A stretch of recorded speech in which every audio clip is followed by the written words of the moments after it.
Ya'juj dan Ma'juj adalah dua nama suku dari turunan Adam, sama dengan kita manusia.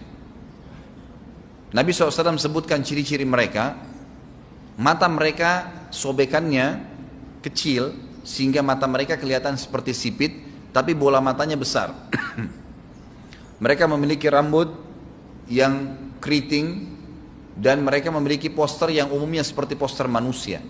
Hanya saja mereka ini memang menjadi fitnah, tanda-tanda hari kiamat. Mereka tidak berbaur dengan manusia yang lain. Salah seorang di antara mereka tahu kalau dia akan mati kalau sudah memiliki anak 1000. Tidak ada pengikutnya dari manusia biasa. Pada saat saya pelajari tentang Ya'juj Ma'juj ini tingkat 3 kuliah, kurang lebih waktu itu tahun 96, 97. Dosen saya membuka kitabnya membahas masalahnya, saya sempat tanya sendiri, saya bilang, Syekh, jumlahnya Ya'juj Ma'juj itu berapa banyak? Dia bilang tidak terhitung jumlahnya. Karena ada hadis yang berbunyi mereka akan mendatangi sebuah sungai, kalau tidak salah namanya Sungai Tibria. Sungai itu sekarang ada, besar. Bayangkan sungai ya, airnya banyak mengalir. Kata Nabi SAW, mereka akan mampir dan minum di situ. Mereka semua minum air sungai itu, dan yang terakhir dari mereka datang sudah nggak dapat air. Artinya air sungainya habis diminum. Bayangin berapa banyak jumlahnya tuh. Satu Jakarta aja sekarang kalau minum air sungai Ciliwung nggak habis. Mungkin nggak bakal habis kalau satu Indonesia pun minum. Bayangkan berapa banyak jumlah mereka tuh. Tidak terhitung. Nanti kan kita bacakan ayat-ayatnya tentunya. Banyak sekali ayat berhubungan dengan masalah itu. Tapi yang jelas pada saat itu Nabi SAW mengatakan, Allah berfirman kepada Isa, berkata, wahai Isa, aku akan mengeluarkan hamba-hambaku yang tidak ada seorang pun dari kalian bisa mengalahkannya, termasuk Isa alaihissalam, nggak bisa mengalahkan. Maka selamatkanlah dirimu bersama dengan pengikut-pengikutmu ke Gunung Tur namanya. Gunung Tur ini ada di Palestina. Ya. Ini rata-rata nanti hari kiamat ini di Syam, banyak negeri Syam kita. Gitu kan? Maka Nabi Isa pun alaihissalam menyelamatkan diri dengan pengikutnya ke Gunung Tur yang diikuti sama orang-orang yang beriman. Lalu tentu yang bisa ikut yang terjangkau pada saat itu, karena dunia sangat luas. Maka yang tidak sempat ikut dengan Nabi Isa AS, mereka dibunuh oleh Ya'juj Ma'juj. Allah Subhanahu Wa Taala memberikan ciri khas mereka, artinya cirinya mereka ini, mereka dihimpit di sebuah gunung. Di surah Al-Kahfi dijelaskan oleh Dzulkarnain. Dzulkarnain khilaf antara ahli sejarah mengatakan dia nabi atau dia orang saleh. Tapi Allahu alam, saya cenderung dengan pendapat yang mengatakan dia adalah seorang nabi. Karena Allah SWT angkat ceritanya dalam Al-Quran. Dan Allah berikan dia banyak mukjizat. Di antaranya mukjizatnya adalah menahan Ya'juj Ma'juj waktu itu ingin membuat kerusakan. Di zamannya dia dulu. Jadi memang Ya'juj Ma'juj ini ciri khasnya, kata Nabi SAW, mereka memakan apa saja. Batu. Kalau hewan-hewan itu kalah jengking sama ular. Binatang-binatang buas, harimau, mereka makan semua. Jadi bukan seperti manusia normalnya. Mereka membunuh semua yang bukan seperti mereka. Mereka buat kerusakan. Sampai-sampai kata Nabi SAW tidak ada yang bisa mengalahkan mereka dan jumlah mereka sangat banyak. Salah seorang di antara mereka tahu dia akan mati kalau sudah punya 1000 anak. Dan tidak menikah dengan umumnya orang. 2 suku ini saja. Kata Nabi SAW dalam hadis Bukhari, kecelakaanlah bagi orang-orang yang ada di Jazirah Arab. Kemungkinan besar makna ini adalah tempat mereka dekat dengan Jazirah Arab.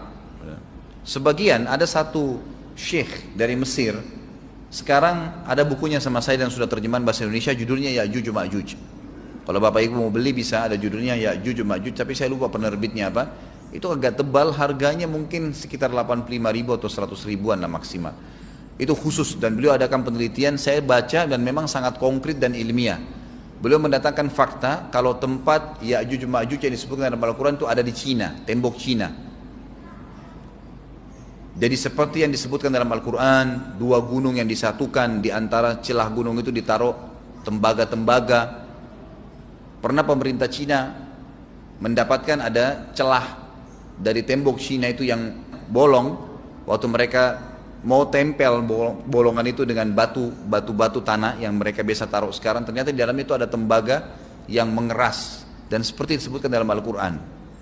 di mana ya Zulkarnain mempertemukan antara besi-besi yang ditumpuk lalu dipanasi, dibakar sehingga menjadi meleleh, kemudian disirami lagi dengan timah yang meleleh juga dan dibiarkan kering sehingga menjadi tembok besi.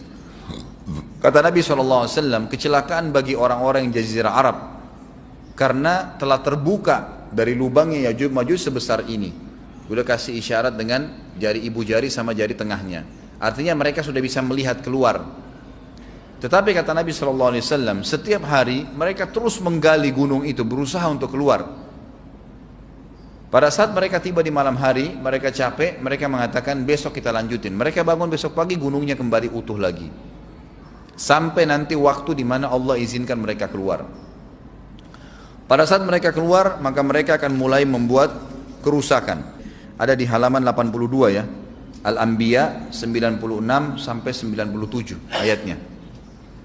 Ingatlah hingga apabila dibukakan tembok Ya'juj Ma'juj, bolong, jebol, dan mereka turun dengan cepat dari gunung-gunung itu, dari seluruh tempat yang tinggi. Kita tahu itu jaraknya berapa ratus kilometer, bahkan mungkin ribuan kalau nggak salah ya. Semuanya itu akan dipenuhi Ya'juj Ma'juj. Dan telah dekatlah, kalau sudah terjadi itu, kedatangan janji yang benar, maksudnya hari kebangkitan. Maka tiba-tiba terbelalaklah mata orang-orang kafir. Mereka berkata, aduhai celaka kami, sesungguhnya kami dalam kelalaian tentang ini, bahkan kami adalah orang-orang yang zalim. Kenapa? Karena Ya'juj Ma'juj tidak lihat apakah kafir atau beriman. Mereka tidak butuh, bukan seperti Dajjal ya. Dajjal butuh jadi pengikutnya, oke, aman. Ini enggak, siapa saja ditemuin dibunuh. Dia enggak pandang, enggak mau tanya kamu dari suku mana, kamu agama apa, tidak dipandang. Orang-orang muslim pada saat itu, orang-orang muslim pada saat itu yang ikut dengan Nabi Isa AS berhasil selamat. Walaupun pada saat itu di muka bumi umumnya orang sudah beriman.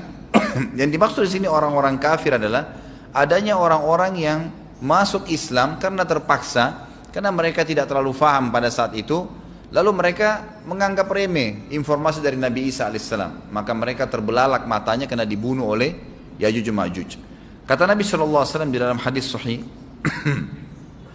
riwayat Imam Bukhari, bahwasanya Ya'juj Ma'juj akan membunuh siapapun yang mereka temui. Bahkan pada saat mereka sudah merasa menguasai bumi, mereka melepaskan anak-anak panah mereka ke langit. Lalu Allah menurunkan anak-anak panah mereka sebagai fitnah dipenuhi dengan darah. Maka mereka berkata, kami telah membunuh semua yang ada di bumi dan semua yang ada di langit.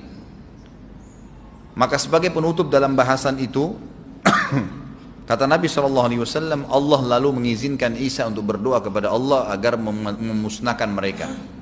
Maka Isa AS pun akhirnya berdoa, meminta kepada Allah Subhanahu Wa Taala agar mereka semua dimusnahkan.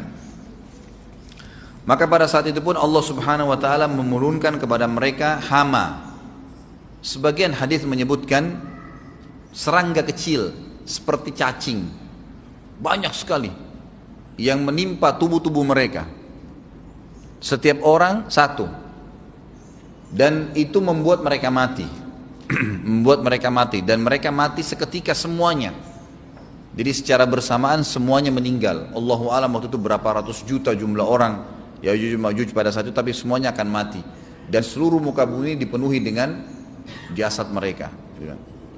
Setelah itu Nabi Isa AS pun berdoa kepada Allah Subhanahu Wa Taala agar menghilangkan jasad-jasad mereka yang baunya sudah luar biasa waktu saat itu disebutkan dalam hadis. Maka Allah Subhanahu Wa Taala mengabulkan dan mengutus dari arah barat burung-burung yang lehernya panjang dan pelatuk mulutnya besar, yang memegang setiap jasad Ya'juj diambil, diangkat, setiap orang satu burung. Bayangkan berapa banyak miliaran burung pada saat itu. Kita nggak tahu bagaimana, Allahu a'lam, tapi ini wahyu, penyampaian informasi yang pasti. Diambil, kemudian jasad-jasad mereka dilempar ke lautan. Lalu Allah SWT turunkan hujan. Pada saat turun hujan, maka hujan tersebut membersihkan semua bekas-bekas mereka, kotoran mereka, darahnya segala bersih. Maka bumi kembali subur lagi. Tapi tidak disebutkan berhubungan dengan masalah ini berapa lamakah kejadian tersebut terjadi. Kemudian setelah itu Isa AS memimpin lagi di muka bumi sampai beliau meninggal. Setelah Isa AS meninggal, kembali lagi sebagian besar manusia berbuat kekufuran. Kembali manusia berbuat kekufuran. Mereka kembali lalai, nggak ada lagi pemimpinnya karena terlalu banyak orang pada saat itu, maka ada yang kufur lagi.